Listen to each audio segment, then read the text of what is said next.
Sama-sama tayong maglakbay.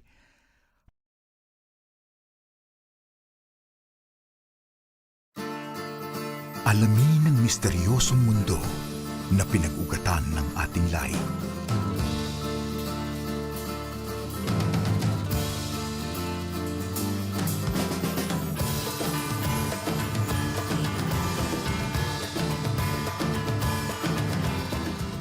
Isang limot na epikong magkakaroon ng buhay.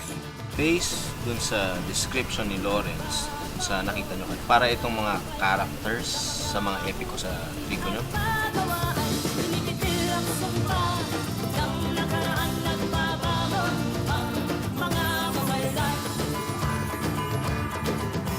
Noong una nahiya ako na malaman ng iba na ako yung sumapailan.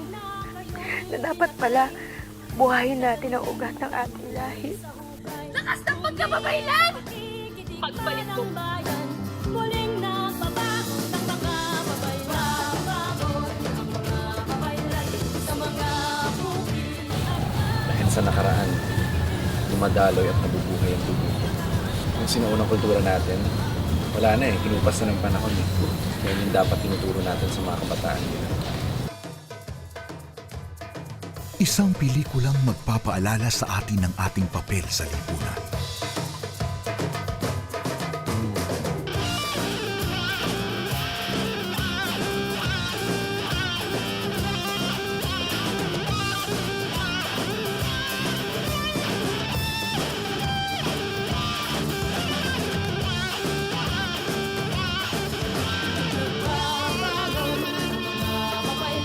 Sa mga bukid at pagawaan, pinigitil ang sumpa ng nakaraan ng Mamimiss ko ang lugar na to.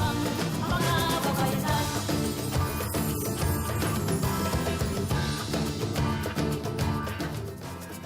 Babaylan, malapit na.